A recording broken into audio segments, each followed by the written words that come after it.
terrestrial. 1 million species of animals and plants are at risk, many within decades, which is unprecedented in human history. If this trend continues, face of where between 30 to 50% of all species may be lost this century, not restricted to plants and animals. It also entails enormous risks to human prosperity and well-being. The destruction of natural environments and habitats increases the risk of wildlife contact, which greatly endangers public health.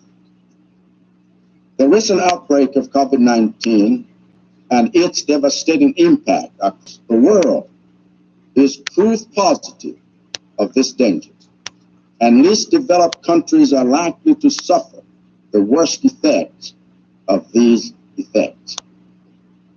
Excellencies, we must take collective measures to stop the ongoing devastation of biodiversity. We should build a global sustainable economy, and this implies incorporating the reduction of inequalities into development models, enhancing access and benefit sharing mechanisms, reducing unsustainable production and consumption, avoiding rampant wastage, and addressing environmental degradation. Rampant waste, like over 30,000 liters of milk down the drain.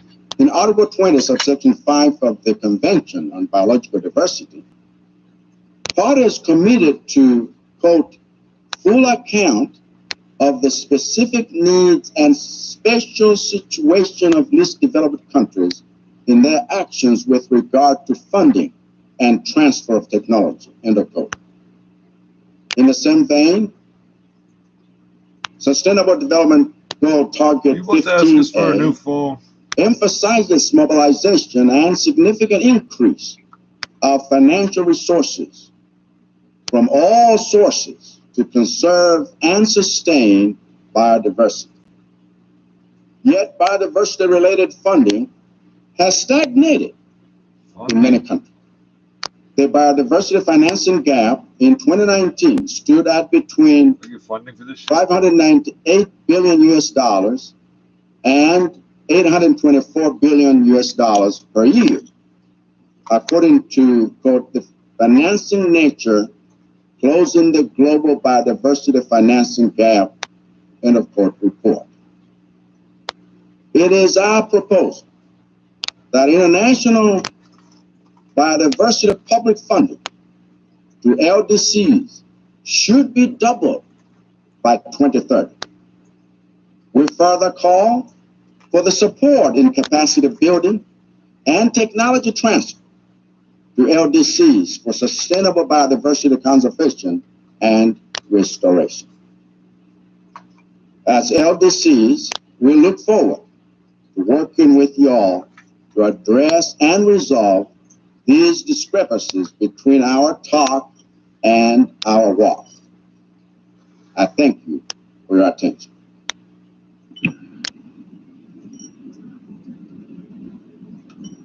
I thank the President of the Republic of Malawi for the statement just made. I now invite the President of the European Commission to deliver a pre-recorded statement. Mr. President, Excellencies, ladies and gentlemen, what do we need to make the case for biodiversity loud and clear? Figures? For years, scientists have provided us with the most striking figures of species at risk of disappearing, but it was not enough. Pictures? For years, photographers and documentary makers have provided us with moving and breathtaking visuals of species at risk of disappearing, but it was not enough. Do we need to be affected directly and massively in our life, like a pandemic? A world pandemic locking us in at home with no possibility to travel? A pandemic caused by a zoonotic disease? Mr. President, Excellencies, ladies and gentlemen, isn't it telling that it is precisely such a pandemic that prevents us from meeting in person for this United Nations Biodiversity Summit? That it is a pandemic that made it necessary to postpone the COP15 in Kunming from October 2020 to the second half of 21? Dear friends, we have all the information needed to understand. Climate change and biodiversity loss are happening before our eyes, and they reinforce each other. We need to stop this loop of doom. That is driving me as President of the European Commission. After just 11 days in office, I presented the European Green Deal. It is our vision and roadmap to making Europe the first climate-neutral continent by 2050. To achieve this, we set out 50 actions for 2050. In March, we proposed the first ever continental climate law. And then the pandemic came into our lives. Now, should we stop our course because of the pandemic? Of course not. And this is why we also adopted our EU biodiversity strategy for 2030 in May 2020. The biodiversity strategy tackles the key drivers of biodiversity loss: unsustainable use of land and sea, overexploitation of natural resources, pollution, and global warming. The strategy proposes legal obligations, targets, and actions to restore damaged ecosystems and rivers, to improve the health of EU-protected habitats and species, and to bring back pollinators to agricultural lands. Also, to green our cities, to enhance organic farming, and to improve the health of European forests, just to name a few. Biodiversity is much more than all nature. The link with our food system is so strong that we adopted our farm-to-fork strategy in parallel, the same day. The two are mutually reinforcing. Today, we are calling on everyone who is willing to join our action to halt biodiversity loss. The community of those who want to move forward is becoming bigger and stronger every day. Development and humanitarian organizations, companies and cities, youth and faith organizations, and of course all countries and regions around the world who want to address biodiversity loss. This is really why we are joining forces today, to team up and provide determined leadership. Our aim is a new global biodiversity framework in Kunming next year. We want global rules that are clear, measurable, that allow us to hold each other to account. And above all, rules that will protect species and strengthen our resilience and our well-being. Let us make this our common mission. You can count on my commitment. Thank you. I thank the President of the European Commission for the statement just made. I now invite the President of the French Republic to deliver a pre-recorded statement. Mesdames et messieurs, ladies and gentlemen, colleagues, 2020 was supposed to be the super year of biodiversity, during which a new international framework of action needed to be defined. It will be, I hope, the year of us becoming aware and moving towards a true transformation. Did we need to go through this? I don't know, but the COVID-19 crisis clearly demonstrated the disastrous consequences for our health, for our prosperity, and our collective security that comes from destroying biodiversity, which is the most vital public good. Scientists have been alerting us for a long time about the risks of the emergence of new infectious diseases due to deforestation, poaching of wild species, by demonstrating links between human health, animal health, and environmental health. This pandemic reminds us that biodiversity is our life insurance, because when it's fragilized, our health security and our economic security are at risk. The protection of nature raises the fundamental ethical issue of the protection of human beings. Most importantly, the protection of biodiversity means protecting our ecosystems. I don't believe of a right of any living creature that is higher than the human right. But I do believe that the effectiveness of the preservation of human rights cannot take place without preserving ecosystems in which we live. This is a philosophical and ethical foundation of the battle for biodiversity. This is why this new challenge must be an opportunity for a collective awakening. We must strengthen the fight against environmental crime. We must put an end once and for all to all illegal activities that endanger nature, destroy ecosystems, fuel corruption, hinder the development of the rule of law, and ultimately undermine sustainable development of humankind. This crisis must force us to transform in depth our models of production, of trade, and of consumption, because it's illusory to think that the development of our societies can be based on a model of production that destroys living creatures and it ultimately destroys our health and our prosperity. This is why we must be coherent.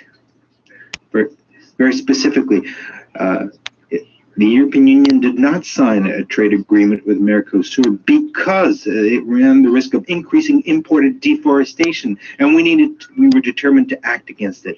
France has decided to develop a homegrown sector for protein development at the European level, because today GMO soy fuels deforestation in the Amazon rainforest. We need to be coherent in our agenda. So how can we transform our models? Public investment must accompany these shifts. The French recovery plan will devote 1 billion euros to biodiversity and combating land deterioration. This is also the goal of the biodiversity strategy Green Pact, which sets out a common framework of action of all states of the Union to put a stop to the loss of biodiversity over the next decade. Because this accelerated erosion of our natural capital affects each one of our countries in its landscapes, traditions, and agriculture. It is a collective threat. We must join forces to protect our oceans and protect our forests. France did its part and will continue to do through concrete initiatives such as the Terre Amaz partnership signed recently by the French Agency for Development, which reconciles the fight against deforestation and development in the Amazon rainforest. This type of cooperation demonstrates that you shouldn't oppose a public global good and national sovereignty, that preserving ecosystems and creating economic value go hand in hand. If 2020 is the year of raising awareness, 2021 is the year of action. Because we need to act immediately, I decided to organize in France next January a One Planet Summit to support and expand the actions of all actors, of states, international organizations, civil society, and businesses that are committed to protecting biodiversity. France will be mobilized in order to adopt a new strategic framework, a global framework that is ambitious for the protection of biodiversity at the COP15 meeting in Kunming. Similar to the Paris Agreement for the climate, we would like this agreement to go hand in hand with specific and measured commitments, as well as a mechanism for implementation and clear accountability. And along the same way of thinking, France has already established very ambitious goals and has been leading, together with Costa Rica, a coalition aimed at protecting 30% of land species and maritime species on our planet over the next decade, including 10% that will be benefit reinforced protection. I invite all states to join this coalition. Before COP15, France will host in 2021 in Marseille a global congress of IUCN. And while the end of 2021 will see COP of 3 Rio conventions, we must take this historic opportunity to mobilize the international community at the highest level to, for the first time, deliver a common and ambitious message during this unique event in response to the 3 major challenges: the climate crisis, loss of biodiversity, and the deterioration of our soil.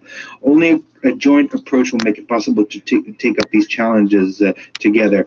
They're independent. you can count, as you'll understand, on the mobilization of France and my personal involvement in ensuring the coherence of our agenda that France and Europe intends to lead up to the international level. I thank you. I thank the President of the French Republic for the statement just made. I now invite the President of the Slovak Republic to deliver a pre-recorded statement. Mr. President of the General Assembly, Mr. Secretary General, Excellencies, ladies and gentlemen. The crisis of biodiversity is a crisis of the human race. The speed with which we are losing habitats and species is alarming. We will not survive if we don't start treating our planet differently now. Nature and biodiversity both reduce the impacts. Yes, we are already trying to lower our CO2 emissions, but biodiversity cannot be a collateral damage of these efforts. Quite the opposite. We calculate the value of almost everything on the planet. Can we measure the true value of nature's wealth? We must learn to do so and to protect this value. Slovakia is blessed with diverse and beautiful nature. We protect it by law. Our clean water is so vital that we protect it by our constitution. We also know the importance of healthy forests. Slovakia has established 10 new protected areas and 2 national reservations. Half of the territory of all our national parks will be free of any human activity by 2025. By 2030, non-intervention zones will cover 3/4 of our all national parks. We don't need to conquer the nature anymore, but to live in harmony with it. We can use less chemicals to protect soils. Our food can be grown environmentally friendly. Land and forest management must make for nature-based solutions, because the balance we all depend on is so fragile. Everyone can help. I am part of this change too. Bee colonies are in our presidential garden to sustain biodiversity in the city. My office will become climate neutral by 2030. I will plant at least 1,300 trees every year and install green roofs and walls to compensate my carbon footprint. I hope others will follow us soon. These goals may be ambitious, but that's very much needed.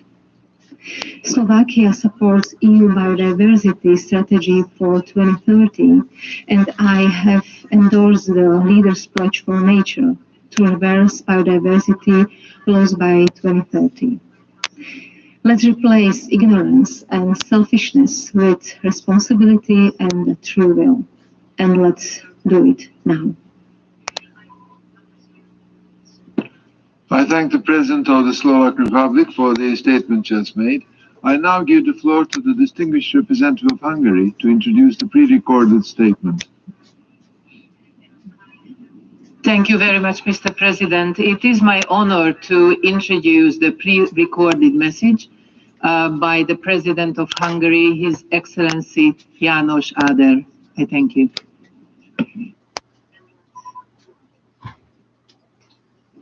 Distinguished ladies and gentlemen, we all know that biological diversity is declining on the planet at a pace which is without precedent since the 5th wave of mass extinction 65 million years ago.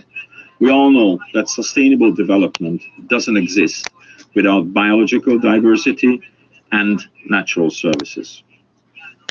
We all know that human welfare and the status of nature's health are closely related.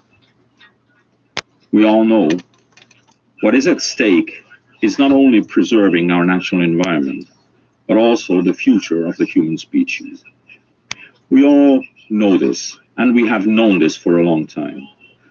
Political decisions have been made on several occasions in the past to stop further degradation. Yet the situation today is even more tragic than ever. Many see saving emblematic plants and species as a means to stopping the decline of biological diversity. This is what the media conveys to us. We know the alarming stories of the white rhino, the snow leopard, the giant turtles, or orangutans. These are stories that are graphic and arouse our emotions. But what is the life of an insect worth? For example, the life of a pollinator bee, which during its entire lifespan gathers only a single coffee spoonful of honey. Perhaps the gloomy prediction of Einstein that if bees become extinct, humanity will follow them 4 years later is an exaggeration. It is sure that if the clearly evident extinction of pollinator insects continues, then we will have to say goodbye to half of all the foodstuffs, while at the same time, we will have to feed an extra 2 billion people during the next 30 years. But what is the life of the so-called mycorrhiza, a fungus growing on plant roots in the soil? We know even less about this than about bees, despite the fact that these fungi can be considered to be the internet of soil. Without them, the nutrition absorption capacity of plants declines and soil quality decreases. And we are witnessing the silent extinction of root fungi in the soil in most regions of the world, and there are many other examples. We should finally acknowledge that we do not have the right to destroy sensitively balanced natural systems which have developed over several millions of years. We have no right to destroy the life chances of our children and grandchildren. It is our moral imperative to change. Many have been warning for a long time about the decline of biological diversity. We do not have time to lose until the Biodiversity Conference in May 2021. I offer the motto of Ernest Hemingway for the work that awaits us in the coming months. No man is an island entire of itself. Every man is a piece of the continent, a part of the main. If a clod be washed away by the sea, Europe is the less, as well as if a promontory were, as well as if a manor of thy friends or of thine own were. Any man's death diminishes me, because I am involved in mankind, and therefore never sent to know for whom the bell tolls. It tolls for thee. I thank the President of Hungary for the statement just made. I now give the floor to the distinguished representative to introduce the pre-recorded statement.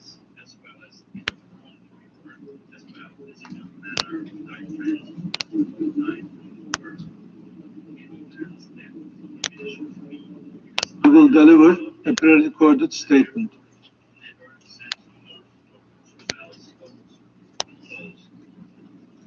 Sayın Başkan,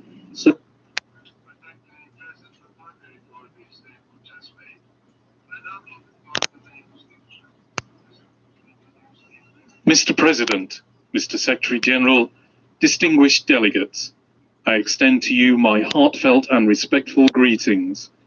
We, as humanity, are going through a difficult and painful period on a global scale. On the one hand, we are fighting against the coronavirus pandemic, which is one of the biggest health crises of the last century.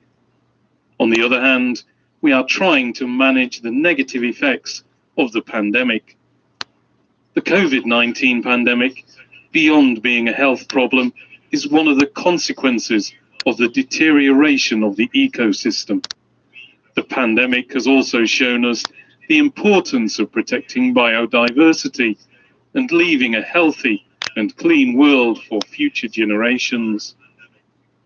Nature, in which we pursue our lives, is not a legacy from our ancestors to us, but our legacy to our children. I believe that after the pandemic, humanity will draw the necessary lessons in this regard, along with achieving economic and social justice. Located on 3 different climate zones and 3 biogeographical areas, Turkey enjoys a rich diversity of natural habitats. We are at the crossroads of not only continents and cultures, but also of climates. With the steps we have taken in recent years, we have further strengthened this wealth. We have made significant investments to increase the forest area and tree heritage of our country, to improve biodiversity and to protect the environment. With our ancestral seed project, we have put under protection the plant varieties that constitute our country's gene resources. By planting more than 4.5 billion saplings, we have increased our forest assets from 20.8 million hectares to 23 million hectares. Although we have an almost negligible historical responsibility, we are at the forefront in the fight against climate change. We also support global efforts for the conservation, sustainable use, and restoration of biodiversity. The next 10 years will determine the fate of humanity. In order for the Sustainable Development Goals to become real, we need innovative, effective, and practical projects for the conservation of biodiversity. I believe that the global biodiversity framework, which we are currently working on, will constitute a roadmap which includes effective and action-orientated targets in the process leading up to 2050. We should never consider the conservation of biodiversity and its contribution to the economy as short-term goals.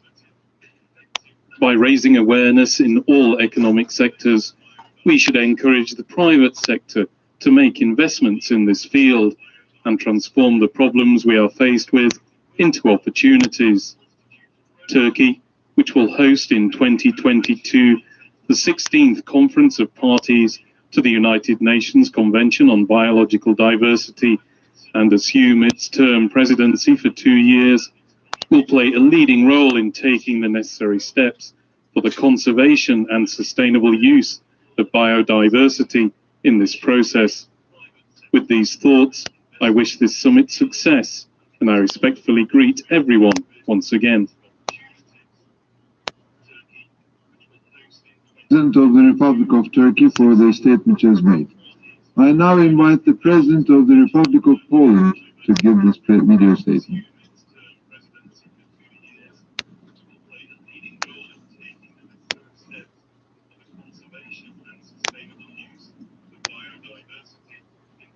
Excellencies, distinguished members of the audience.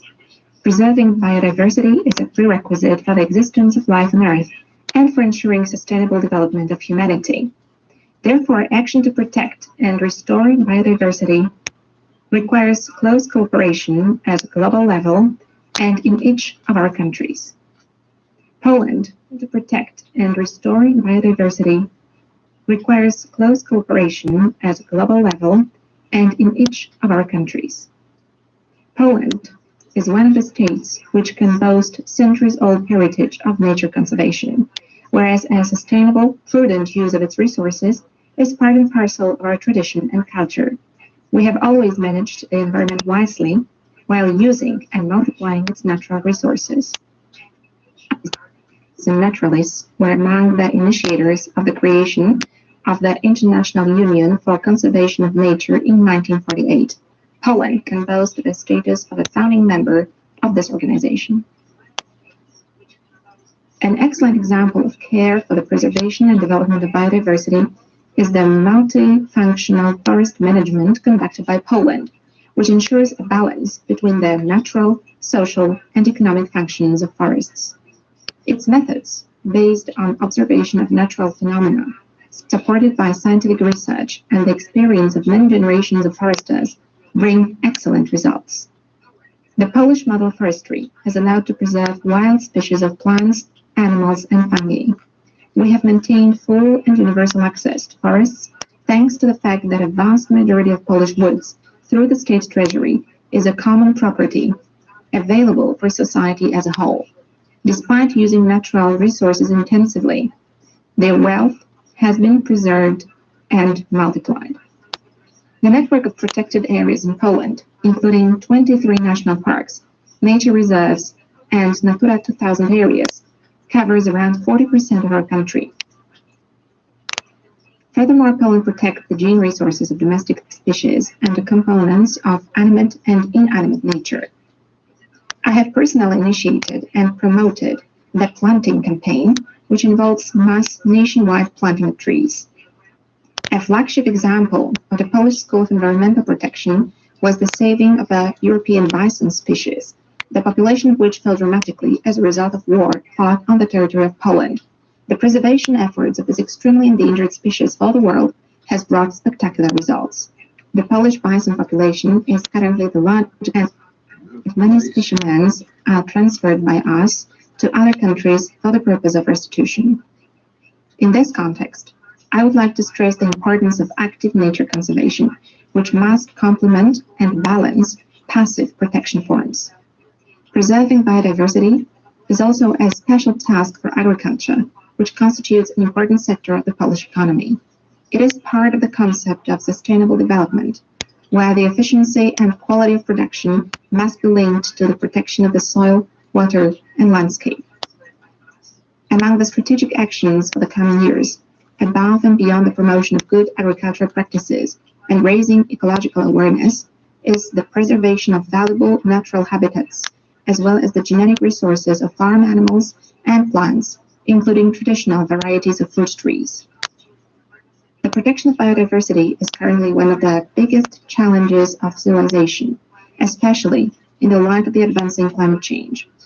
An example of this was the declaration Forests for Climate, adopted by 82 countries during the COP24 Climate Summit in Katowice. The actions we are taking today implement significance for what will happen tomorrow, and their effects will be assessed by future generations. Therefore, let us implement them together with passion, knowledge, and diligence, guided by the common good and the desire to change for the better. Thank you for your attention.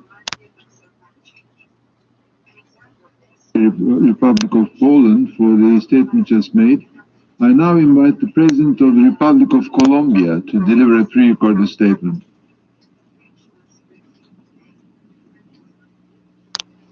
The planet is in a state of emergency. The loss of biodiversity is accelerating at a speed never before known to humankind, and the pandemic made it even more patently clear that there is an inextricable link between a healthy and prosperous and healthy ecosystems.